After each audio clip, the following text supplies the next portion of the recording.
Tri-State Freethinkers lecture series from January 6, 2016 on Ex-Muslim Speaks with speaker Hiba Krisht. Hi, my name is Hiba. That's me. Just, I guess, a little bit of an introduction, who I am, why I'm here, what I'm going to be talking about. So I'm an ex-Muslim, a member of the ex-Muslims in North America. I'm Lebanese. And I have one of those like sensationalist stories about like the oppression of Muslim women that you hear about, that you hear people talking about, but you never seem to hear from those women themselves. I have one of those stories. So, as you can see, I'm wearing the veil in that photograph. That photo was taken when I was 16, and I wore the hijab for a total of 15 years, from the ages of 8 to 23. And I was only able to take it off after I got to the States. I've been here since 2012, and I've been trying to raise awareness, do advocacy for people from Muslim backgrounds, from Muslim communities who are dissenting, and who otherwise need to make their stories heard. I'm here to talk about what it's like to grow up in the type of Muslim community that I was raised in, basically to kind of also do a quick kind of comparison to the nature of that community versus some conservative Christian communities here in the US, just to draw some parallels, maybe make it a little bit easier to relate to. So I guess the first thing I would like to start off with is a caveat that Islam, just like Christianity, is an incredibly diverse religion with thousands of sects, definitely not a monolith, there are definitely big differences in doctrine, in practice, in belief, and there's reform and there are progressive movements, and so the story that I'm going to basically be giving you is one context, and it's not universe. You can't basically universalize it, even though there are tons and tons of people who go through similar things. So, I was born to Lebanese parents of the Shia demographic in Lebanon. And to give a little bit of background as to what that means, I kind of need to go back a little bit in time. So Lebanon is this tiny country, about the size of Rhode Island, very, very small country, just north of Israel and east of Syria, west of Syria, gosh. And our main internal political problem has been sectarianism. So we have had a huge sectarian conflict for a long time. In 1975, our civil war started. It was resolved around 1990, and it was a sectarian civil war between the Sunni, Shia, and Christian factions. Now, the way that we ended up resolving our civil war, which was a very, very bloody affair, it lasted way too long, and then, and by the time it was resolved, Syria got involved, the Palestinian Liberation Organization was involved, the Israeli army had invaded by that point, and so it was basically just a clusterfuck at that point. So the way we ended up resolving, and this is important socio-political background, the way we ended up resolving the civil war was through this accord called the Ta'if Accord, in which we basically divided the country up like pieces of pie based on religion. So now our political system is a confessional-based system. It's a sectarian-based system. To make everybody happy, the situation is such that based on, and this was based on a census that was taken at the time, so our president has to be a Maronite Christian, our prime minister has to be a Sunni Muslim, and our speaker of parliament has to be a Shia Muslim. Another way that we can, and then there are comparable divisions in parliament and then in our cabinet of ministries, and then even at the kind of like township and municipal levels, people still, so basically citizens tend to vote along demographic lines, sectarian demographics, that is. And sect operates much like ethnicity or race does in the US. So for instance, my Lebanese ID card says Shia on it, and it will until I die. It doesn't matter that I'm an atheist. Any person born into their sect, whether it's Christian, Sunni, Shia, or Druze. We have a few minorities. Likewise, your sect is on your ID card, and Lebanon is an incredibly provincial country. So people tend to form communities across sectarian lines as well, and they tend not to intermesh, not to interlock.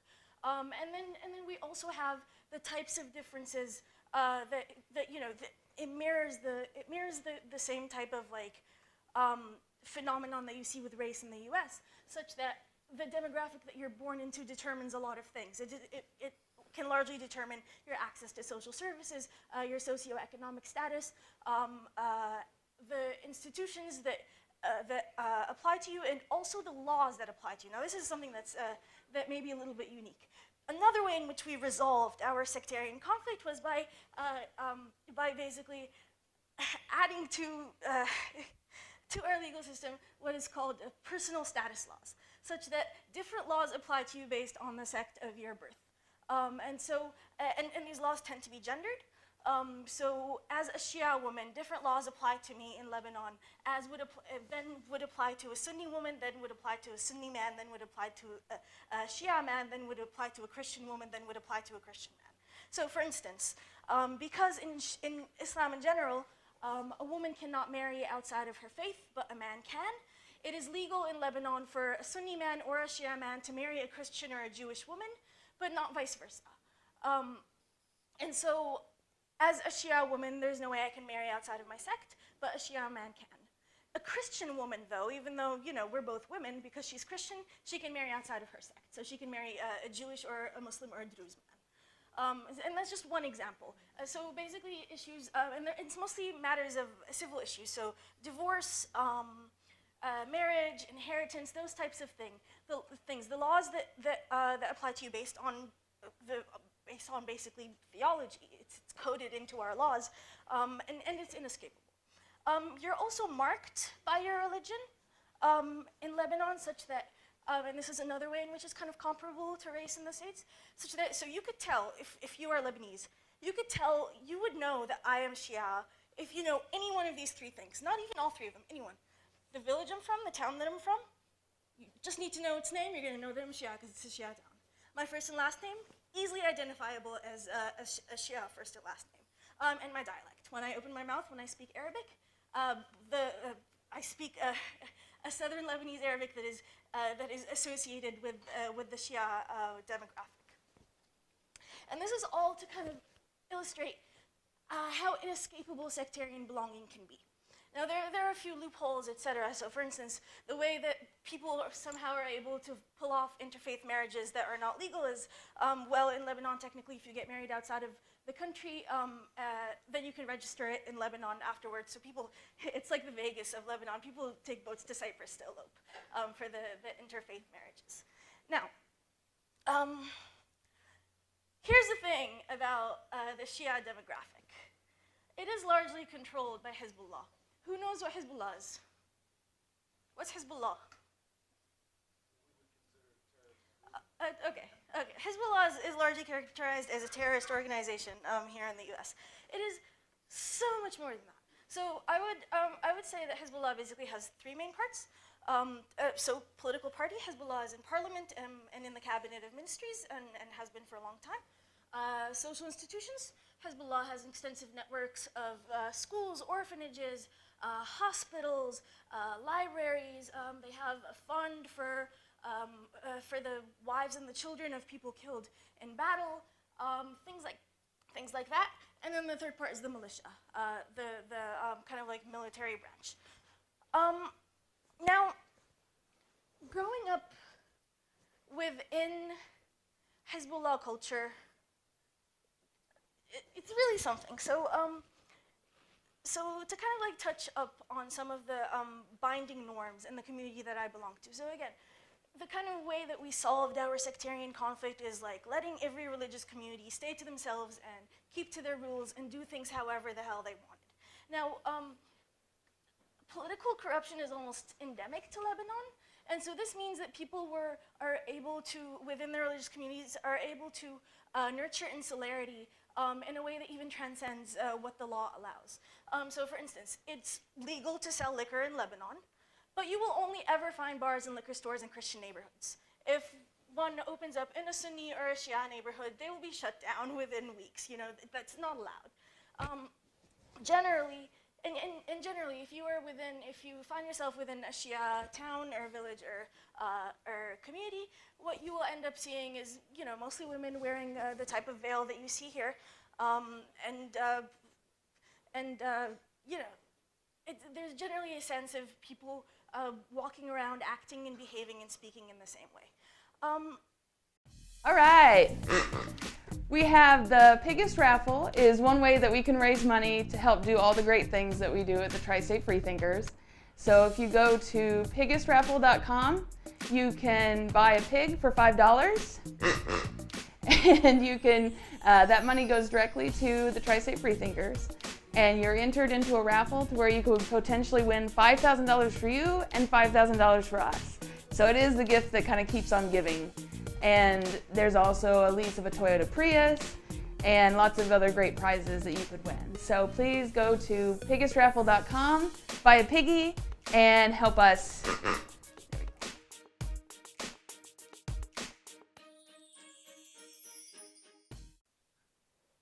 So a little bit about what it was like. So the type of Islam that I was socialized into, it's Shia 12-er Islam. You can look it up. In it, the hijab, the Muslim veil, is obligatory. It's considered haram, forbidden, for a girl not to wear it. It's also obligatory for a girl to start veiling at the age of 9 lunar years, which basically means something like 8.5 in solar years. And often girls start sooner because that's also the point at which all religious obligations start. And religious obligations include praying 5 times a day, fasting the entirety of Ramadan, and a bunch of other things. And for people to even be able to start doing that when they're a child of 8.5 years old, they will have had to learn and practice those rituals a lot before that. And so when I was 8 years old, I started wearing the veil just like my mother does, and just like my sister and my grandmothers and my aunts and my cousins and every single woman and girl in my entire family. In fact, since the great, I call it the great wave of hijabification in the 1980s following the Iranian Revolution, there has not been a single woman in my family who has not worn the veil except for me. And I only was able to take it off after 15 years. Now, what do I mean about the great wave of hijabification? So believe it or not, Shia Lebanon and in the Shia, I think globally, the Shia have not been as conservative and as religious as they are today. There was kind of a revival that happened around the time of the Iranian Revolution, and it was kind of like, it kind of like happened in like 3 places. So in Iran, of course, and then in the in southern Lebanon, which is a predominantly Shia region, and then among Shia refugee communities in the West. And so, for instance, my mother's family fled from the Civil War in 1978 and came to Dearborn, Michigan. And at the time, neither my mother or her sisters or her mother wore the hijab. A few years later, you know, when the Iranian Revolution was taking hold, and along with the effects of feeling culturally marginalized and isolated, especially linguistically isolated, you saw more and more people going back to the culture and cleaving to it. And that was one reason. Another reason was that the Shia demographic, the Shia sect, globally, has unfortunately suffered a lot of genocide and marginalization over the past couple of 100 years. I mean, it really is. It is a minority within Islam, and there really have been terrible things that have happened to the Shia people. And so when the Iranian Revolution happened, there was kind of a sense of hope of revival that was occurring among Shia populations elsewhere in the world. It was like, oh, we can actually take charge, and we can actually do the things the way that we want to do them, and we don't have to always do things in this like externally imposed way. And this was particularly resonant among southern Lebanon with the Shia, because again, around this time there was a civil war, and then in 1982 Israel invaded, and Hezbollah was actually formed in response to that same year. Hezbollah was founded in 1982, and Israel ended up occupying Lebanon up until our capital, Beirut, which is about halfway up the country. And then they only and their occupation kind of receded a little bit, and the last Israeli troops withdrew in the year 2000.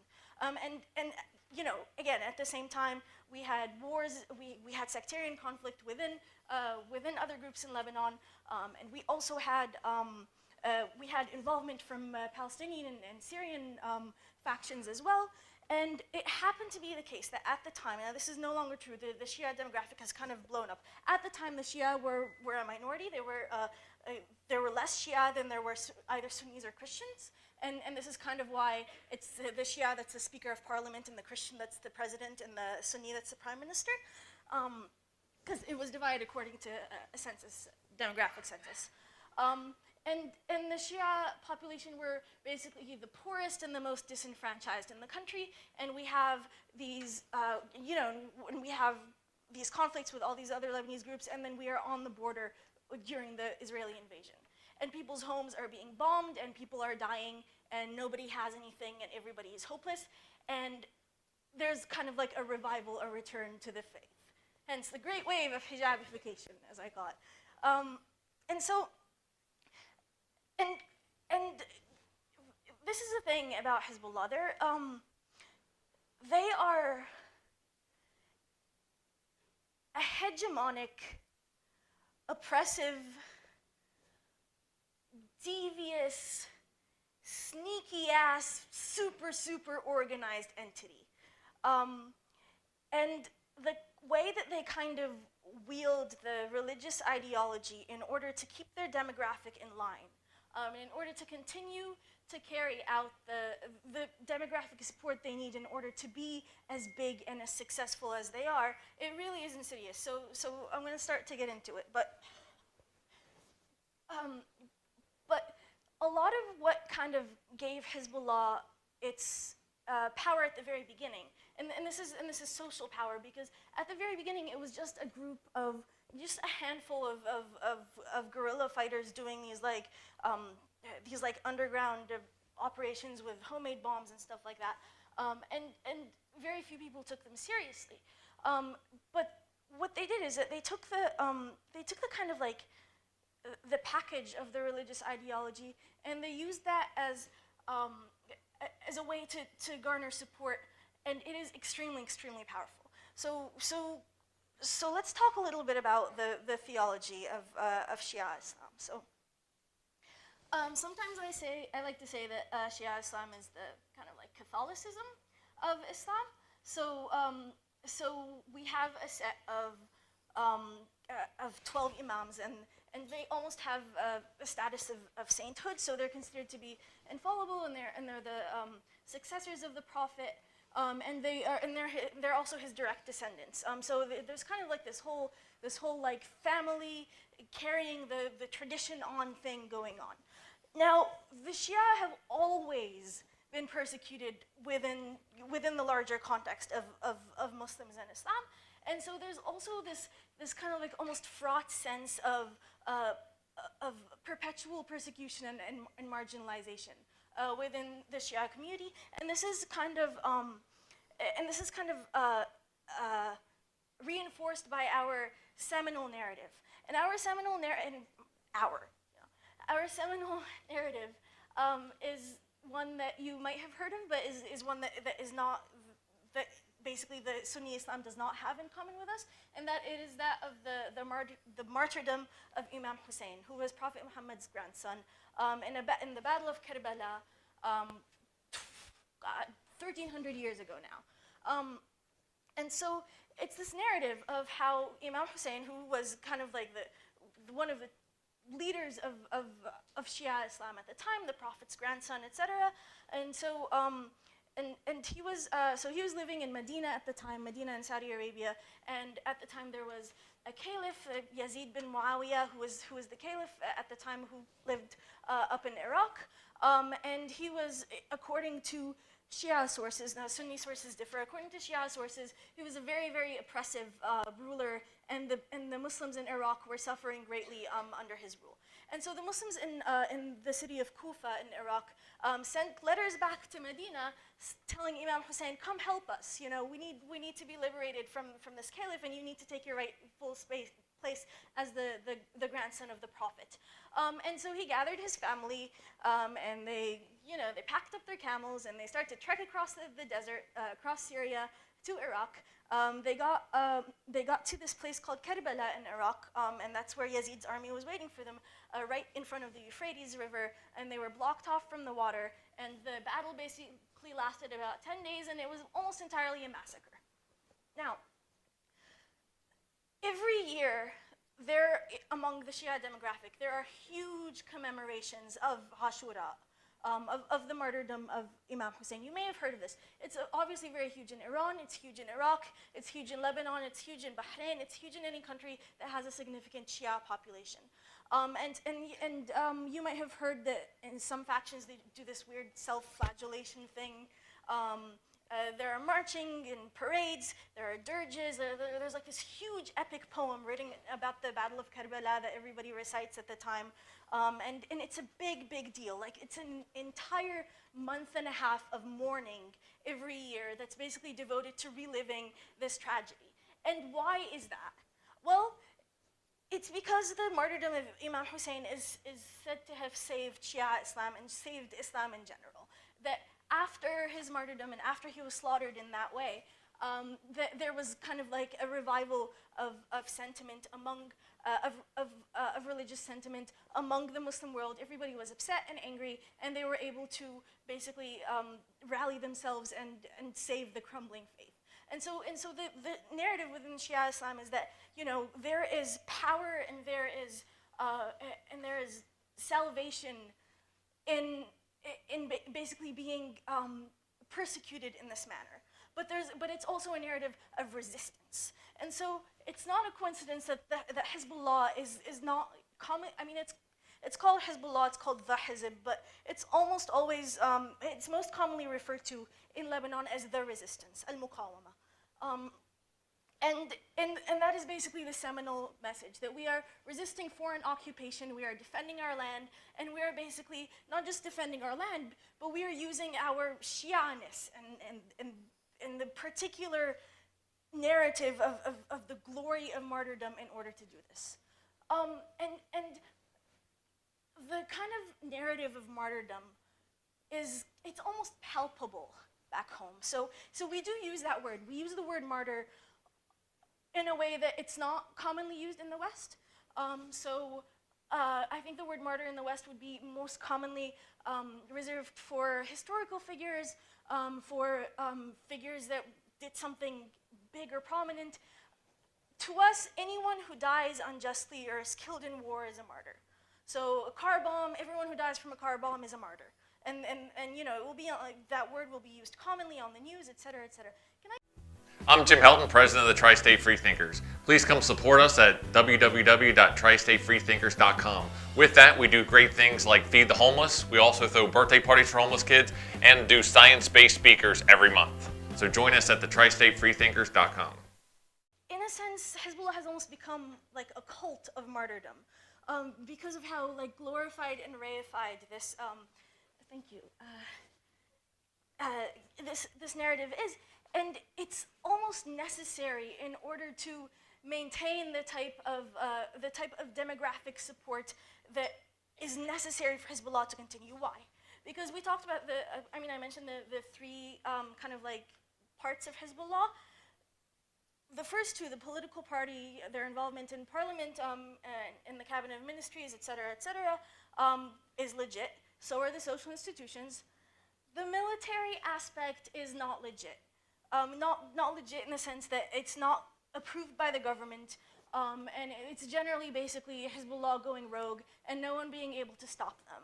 And there's generally a fair amount of division in Lebanon over this issue. About half the country is like, Hezbollah needs to be disarmed and its arms given to the Lebanese army, and it's just not fair for any political party. It doesn't matter where they're situated. It doesn't matter who they're fighting against. It doesn't matter that the army isn't doing what they say that because this is basically the Hezb rhetoric. They're like, well, if we had anyone else to defend us, we wouldn't need this. And you don't know what we know, and we're the only ones who are equipped to defend ourselves. And in order to kind of like basically justify the claim that they are the only ones who can protect South Lebanon, they say things like, well, we have our own communication system, and they do, and our own intelligence agency, and they do, and this is something that the government doesn't have access to, and we've been establishing it for decades, et cetera, et cetera, et cetera. But even though there is no government support and there's lots of opposition from other political parties and factions, Hezbollah still would not be able to maintain its military without the support of its own demographic. Why? Because the Shia demographic generally is Hezbollah. It really is. They are enmeshed so entirely that it is nonsensical to try to extricate them from one another. So, for instance, we talked about the networks of social institutions, et cetera, all run by the Hezb. This means that anytime you are within a Shia town or a community, it is going to be difficult, if not impossible, to find any social institution that is not Hezb or Hezb affiliated. It also means that, and so there's a large measure of support that comes from that.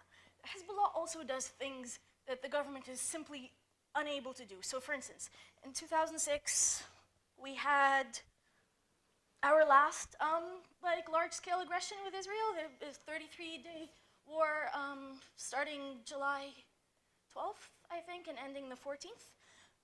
And at that time, almost the entirety of southern Lebanon and the southern suburb of Beirut were bombed to bits. And people lost almost everything, and people lost their homes. And Hezbollah came out afterwards and said, we're going to rebuild. And sure enough, 2 to 3 years later, the people who had lost apartments at the time were given brand new ones and brand new buildings courtesy of the Hezb. So there's that. With the martyrdom narrative, you find a lot of support. You find a lot of evident public support from both men and women within the Shia demographic for Hezbollah. And its explicit support of the entire martyrdom resistance, we must oppose blah blah blah blah narrative. And it might seem counterintuitive at first because this is a party that is basically recruiting from every Shia family that they can. As soon as their boys get old enough, they're trying to recruit them in order to maintain their standing army of tens of thousands. And it's basically a militia. It's a civilian army. That's what it is. And the way that they're kind of able to keep getting us into this is that, well, the narrative of martyrdom guarantees not just the martyr, but their entire family basically everlasting bliss. And this is significant because it is an out that exists in almost no other way in Shia Islam. So a little bit unlike Christianity, in Islam, if you basically whether you go to heaven or hell is based on good works. And I know that this is the case for some sects of Christianity, but it's not that there's some kind of if you do well enough, you're going to go to heaven and that's it. No. Everybody goes to hell because everybody sins. You go to hell to pay for your sins. Once you've burned enough, then you get to go to heaven. And so there's actually a transition thing. If you're martyred, you go straight to heaven. You don't even have to wait for the day of judgment. You go straight to heaven. And you also avoid what is called azab al-barzakh, which is also torture in the grave. So in Shia Islam, there's even an element of where after you die and you're buried, if you were sinful, then you're going to suffer in your grave until the day of judgment. And so it's really scary. So the martyrdom narrative it becomes so, the dream is just so potent that you have young women, you know, raising their sons on this path, and the thing they actually hope for their sons to die for when they grow older. This is the thing that they could, like, they can't imagine a better fate for them, you know, in the entirety of their existence. And a lot of the problem is that girls tend to be married off early, and they kind of like tend to be taken down this path at a very young age. And so a lot of the time you have like 18, 19-year-old mothers with 2 or 3 very young children and a dead husband. But then you have Hezbollah and the Hezbollah Martyr Fund.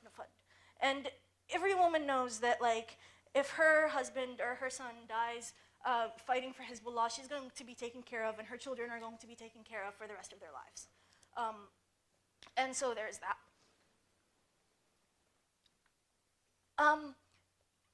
Now,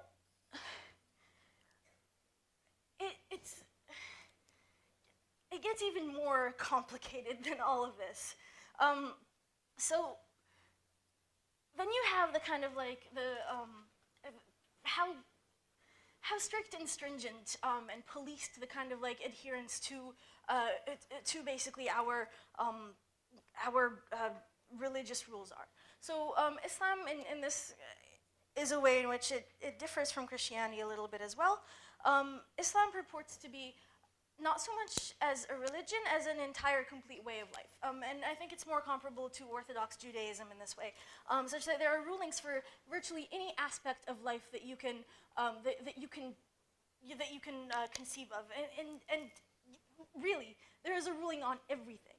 You can ask a scholar, is it okay to use a computer? And there will be a ruling on that. Every type of food, every type of cloth, blah, blah, blah, blah. And the rulings go into 5 categories: what is obligatory, what is encouraged, what is permissible, what is discouraged, and what is forbidden. And anything you can think of is going to rule into one of those 5 categories. And adherence to these rules is a very, very, very, very big deal. And in terms of keeping the demographic in line, there's kind of like almost a scary level of evident support for Hezbollah within the Shia demographic in Lebanon. It's almost like a mindless horde, a mass, just, if you go to the rallies, it can get really, really scary. So, like, your rallies, thousands and thousands of people pumping their fists, chanting things that I don't want to tell you and I don't want to translate. And it seems clear that this is like this well-oiled machine, and these people are convinced, et cetera, et cetera, et cetera. All right. We have the Piggest Raffle is one way that we can raise money to help do all the great things that we do at the Tri-State Freethinkers. So if you go to piggestraffle.com, you can buy a pig for $5, and you can that money goes directly to the Tri-State Freethinkers, and you're entered into a raffle to where you could potentially win $5,000 for you and $5,000 for us. So it is the gift that kind of keeps on giving. And there's also a lease of a Toyota Prius and lots of other great prizes that you could win. So please go to piggestraffle.com, buy a piggy, and help us.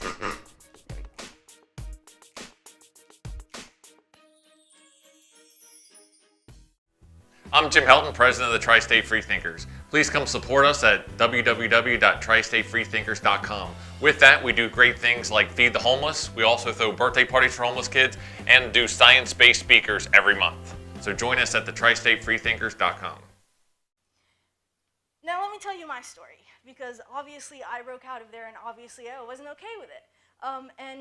It turns out that it's not as simple as it looks, and the kind of support that we see is actually much more coerced than it seems at the outset. So I grew up in this modesty doctrine. I found it extremely, extremely suffocating. And to be fair, a part of my struggle was that when I looked around me at the girls in my community, my sister, et cetera, I did not see other girls struggling with it in the same way that I did. And later I realized that part of the reason for this is that if they were struggling, it wasn't really possible to signal it. There was that kind of silencing and erasure going on, such that if you had a problem with the hijab, you really couldn't show it in any way. And I didn't realize that at the time. I just thought that there was something fundamentally broken and wrong about me, that I struggled so much with this and I hated it. And let me tell you why I hated it. And so here's the thing about the hijab. And again, this is one form, one interpretation, one doctrine. So the hijab isn't a piece of cloth as such. It isn't just like the type of clothing that you wear, et cetera, et cetera. It's actually much more, it is much more repressive, it can be much more repressive and restrictive than that, because it's tied to ideology. It's tied to a modesty doctrine that dictates not just like the parameters of the type of clothing you ought to wear, but also your conduct, the way you carry yourself, who you interact with, et cetera, et cetera. So the rules within Shia Islam were these. So generally there weren't many restrictions on like color and design. That was kind of, there was a lot of variety of that, but we had to basically cover our entire bodies except for our faces and our hands. And the clothing had to be loose, not form-fitting, and it had to basically be such that in general the shape of your body doesn't show. And it was so strict, that you could tell. I was saying how their sect is marked almost like ethnicity in Lebanon. You could tell by the type of hijab a girl was wearing whether she was Sunni or Shia. And because the Shia thing have this only the face and the hands, so when a Shia girl wears her hijab, actually let me simulate this a little bit. That's not why I brought this, but it's just a shawl. But let's say it's up here. And then you do something like this. Now the Shia would take this side and they would pull it up to their chin, because you can't even show the bit under the chin because that's technically not part of your face. And so this style of hijab with a little pin here is very, very clearly marked as Shia in Lebanon. And so that was one parameter. That was the bodily parameter. In terms of other parameters, so gender segregation was extensive. So every single mosque or community event, a wedding, a funeral, separate rooms, or a room divided in half, or a room divided horizontally, of course with the men in the front and the women in the back.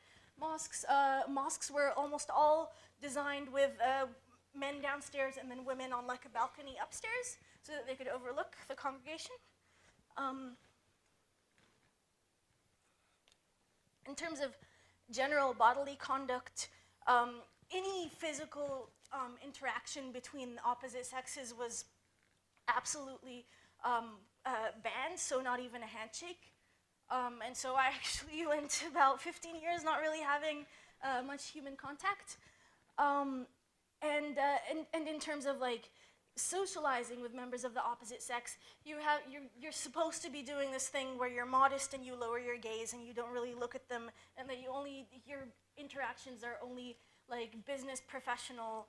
You can work with men and you can go to school with men, and if your professor's a man or whatever, or if you need to discuss something, but nothing as intimate as friendship or camaraderie or whatever.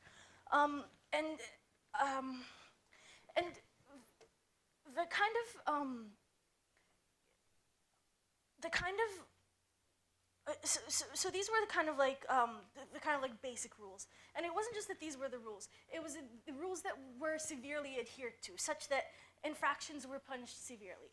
And so I very, very quickly learned that, I had to be really careful to make sure that a wisp of hair wasn't falling out of my hijab, or that a sliver of my wrist wasn't showing.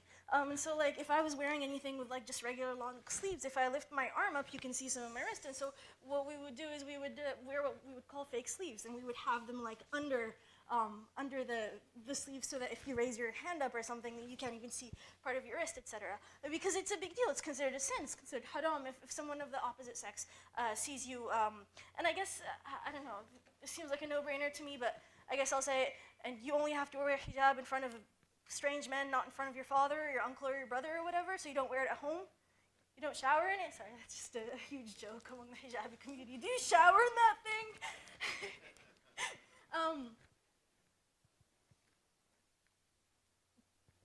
But you very quickly learn that there's almost no room for opposition. This also means that going out and doing things, especially on your own, is also considered a breach of modesty. Now, growing up in this type of culture, I had a really hard time. I was very unhappy, especially because my family and my father were more repressive and abusive than most. But it also took me a long time to realize how extensive and pervasive the control was. So for a long time, I thought it was just my family.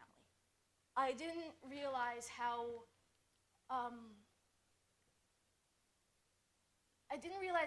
institutionalized this kind of problem was. Even though I knew that like it was very, very clear that all the girls around me were being socialized into it. I mean, we start wearing it when we're kids, I started wearing it when I was 8 years old. And what does it do to you? I mean, what is it? Okay, let me start talking about this. This is the kind of like psychological aspect. What is the hijab? What can the hijab do to you, especially after the fact? And I do hold that it can be a very, very traumatizing and psychologically crippling experience. And it's not just me. I know tons and tons of ex-hijabis, ex-Muslims, closeted hijabis wearing double lives who living double lives who don't believe in, don't want to be wearing it but have to.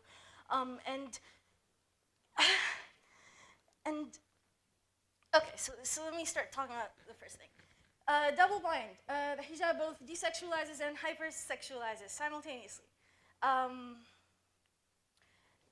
I'll start with the hypersexualization. So I start wearing this thing when I'm 8 years old. And why do I wear it? Because my family wanted me to, because I need to start covering my hair and my limbs so as not to tempt the men around me and so as not to be sexualized and treated as a sexual object. I am 8 years old, and it's my hair and it's my limbs. And so the resulting feeling, especially when you're a child, before you've hit puberty and before you've even begun to realize what even it means to be sexually objectified, your hair and your limbs are basically treated like objects of discord. And I don't use that term lightly. So the Arabic word for discord is fitna. It is the same word we use to refer to civil strife. It is also the same word we use to refer to women's bodies. So there's that. Another word is awra, which means something like, it comes from the root of the word comes from to blind someone, to put their eye out, but it basically means to be flawed. And awra is basically a word that's used to refer to the body parts that are basically shameful and must kept hidden from anyone but your family and or your husband, and or your spouse. And for men and women, it's different. For men, it's between the navel and the knees. For women, it's everything but the hands and the face. And so my entire body was awra. And so that's really fun. And so there's kind of like this explicit sense of shame and stigma attached to your very body.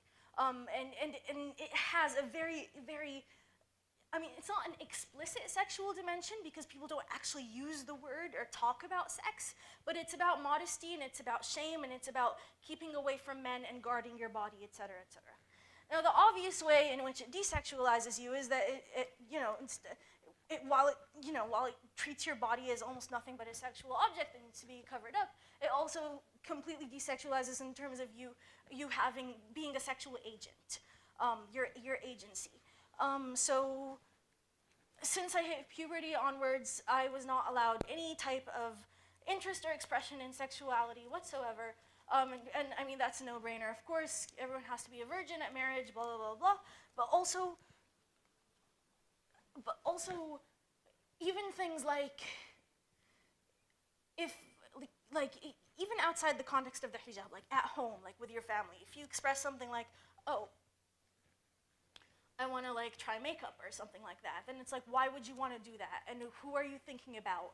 And what do you want to do? And blah, blah, blah, blah. There isn't any room to have any type of agency that might be considered you going down a path that might lead to you being astray. And I don't think it's definitely not a coincidence that almost basically the biggest infraction a woman can make within my culture is to basically interact with a man. And it doesn't even have to be sex. And so I'm sure you've heard the term honor crime. Most honor crimes are perpetuated by the families and or the spouses of girls and women who are perceived to have committed modesty infractions. And it's significant once you realize that it's serious enough that people will commit violence against your body and maybe even kill you. So yeah, and to kind of like give an example of how culturally normalized this is, the word honor and honor crime, it isn't incidental. It is actually different than other forms of domestic violence. And the word honor, sharaf, or urid in Arabic, within the culture is used almost like a cultural currency. It's very, very common. And there are direct and oblique references to family honor, to personal honor, etc.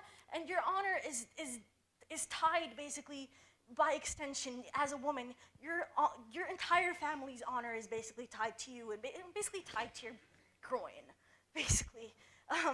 And so it is your responsibility to preserve your family's honor and not shame them by basically having good, modest conduct. And honor is considered so important that we have some really, really fucked up, shitty laws in our Lebanese penal code. One of them is that domestic violence is still not properly criminalized, and it wasn't criminalized at all when I left, which was only 3.5 years ago. Another thing is that, of course, marital rape isn't criminalized because you can't rape your property. Third thing is that there's a provision, I think it's Article 152 in the Lebanese Penal Code, that allows a rapist to get off if he marries his victim, basically victimizing her for the rest of her life.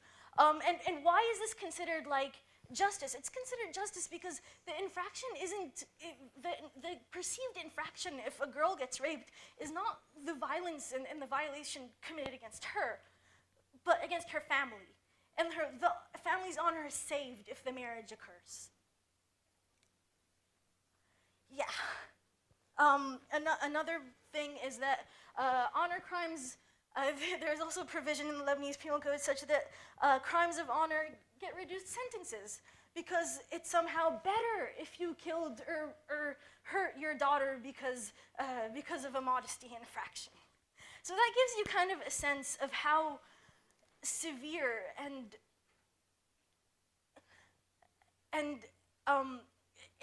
kind of like binding it is, how inescapable. And once you know that, it becomes kind of clear why, even though I struggled with the hijab my entire life, I never actually like went to my parents and said, can we talk about this? Can we renegotiate? Do I have to do this? Because it was unthinkable. It was absolutely unthinkable. And I mean, it took me a while to learn this, but once it hit home, it feels like a death sentence because it's like, what can you ever do to escape this? I'm Jim Helton, president of the Tri-State Freethinkers. Please come support us at www.tristatefreethinkers.com. With that, we do great things like feed the homeless. We also throw birthday parties for homeless kids and do science-based speakers every month. So join us at the tristatefreethinkers.com. All right. We have the Piggest Raffle is one way that we can raise money to help do all the great things that we do at the Tri-State Freethinkers.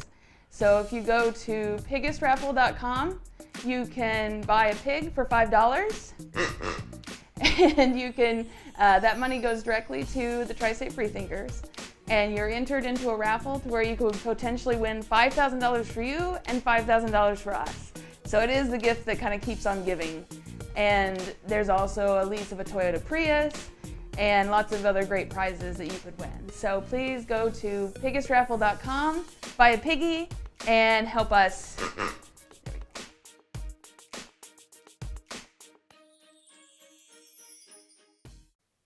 Now, part of the reason that I thought that it might not be as binding as this is that, well, I had to basically try to escape before I realized how much I couldn't.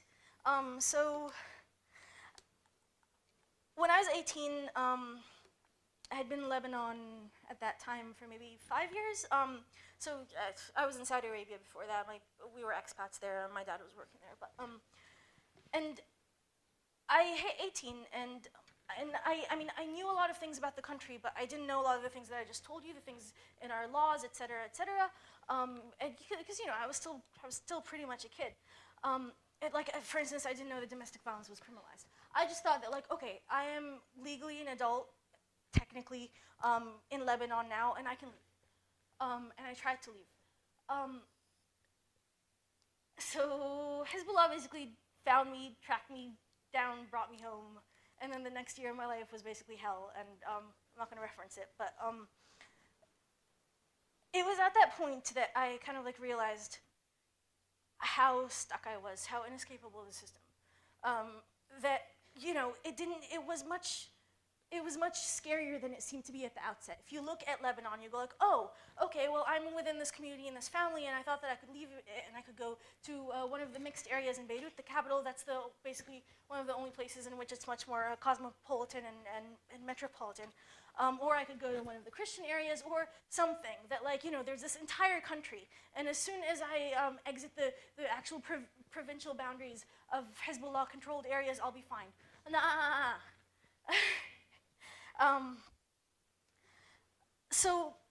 And it shocked me. It shocked even me at the time. And I had been to 1,000 Hezbollah events and rallies at that time, and I had seen how organized and militant and severe their ideology. But it shocked me that, one, that they would be concerned with my breach of modesty, my stepping out from under my father's dominion, leaving his house, concerned enough to track me down and bring me home. Who the hell am I? I'm just some girl, right?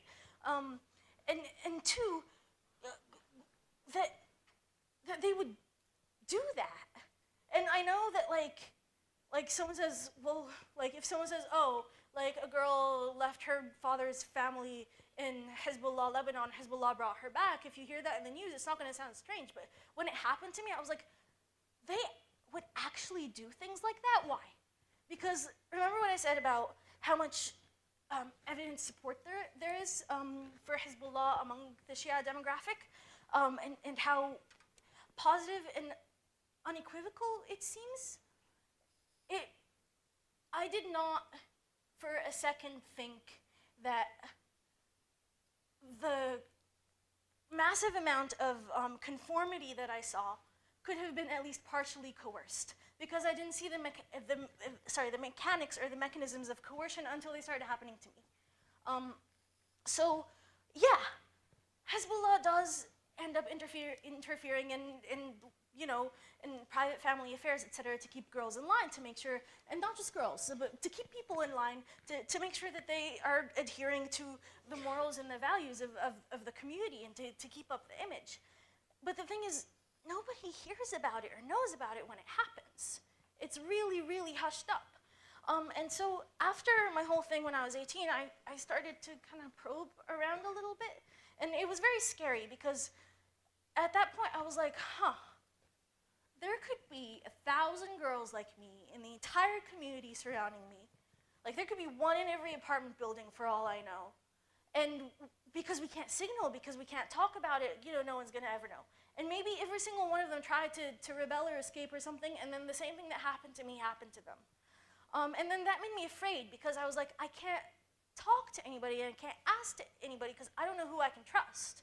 I look just like the most conservative religious, honestly conservative and religious Shia girl in the community, and there's no way that you can differentiate us by our conduct, because we have to self-police ourselves.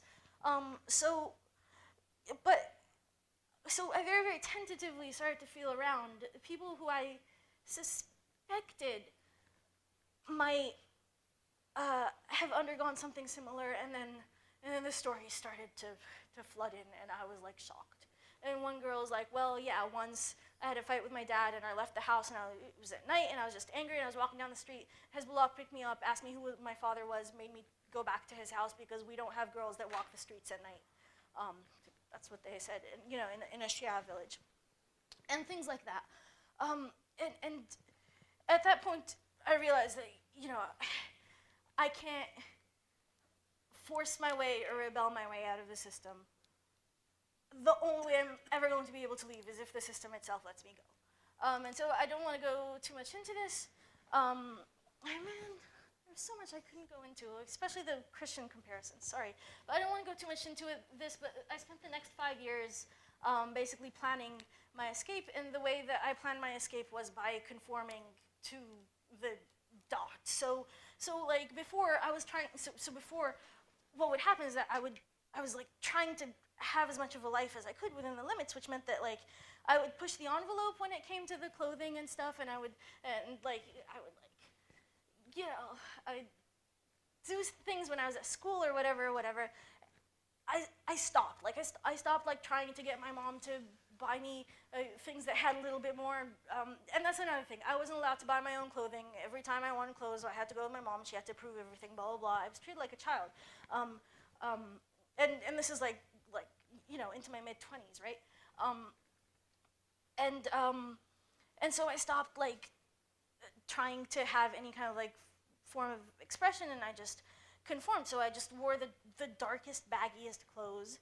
I made sure that I was always praying, always fasting when I had to, and that everybody could see that. I made sure that that I never said no or opposed or objected or blah, blah, blah, because I wanted to earn the family's, the community's trust so that I could at some point go like, I want to go to grad school in the States. And this was, and education is actually one avenue, and I think this isn't specific to Lebanon. I think it's specific to the entire Levant and to a certain extent the Gulf, in which you know, women don't have a problem accessing education. I mean, there's the similar problem that you have in the U.S., such that we're mostly like shunted into the humanities and those types of things, and it's not very career oriented, but it's very, very socially acceptable, and in fact encouraged for a woman to have higher education, especially because it increases her marriageability.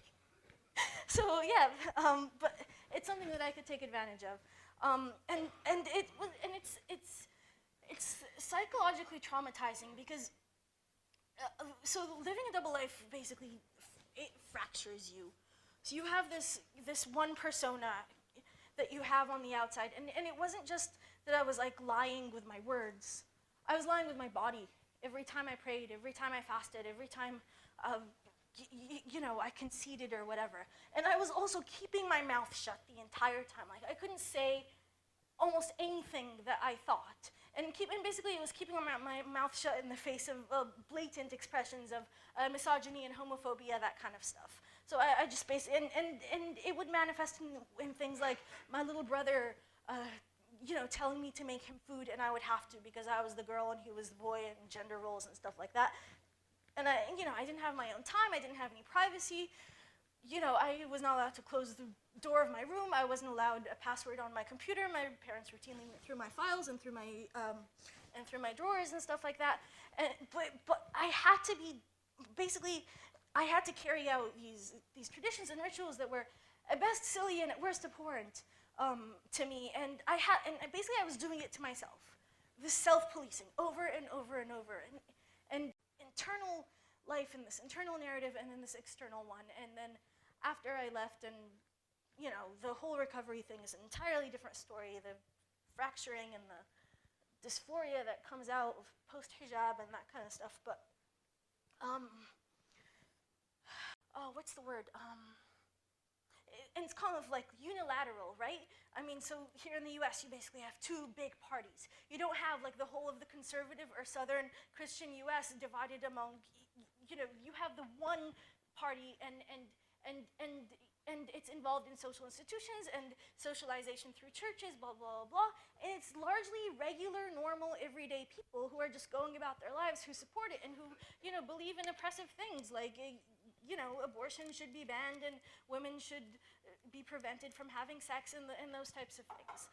And you see the kind of like pervasive the pervasive support that comes from within the, you know, within the Southern and the conservative Christian US of the party, despite how much it does to So for instance, we know that in the Bible Belt we have the highest incidences of STDs and teen pregnancies. We know that it's destructive to the community itself, but we also know that it's the community that comes out in support of it. And we know that there are complex social institutional reasons for this.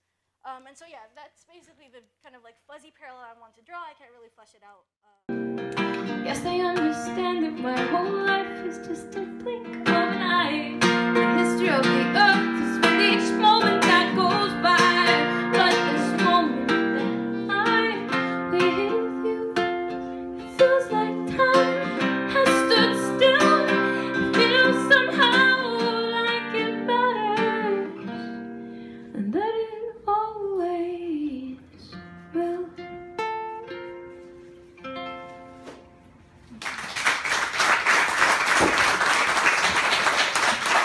Thank you so much.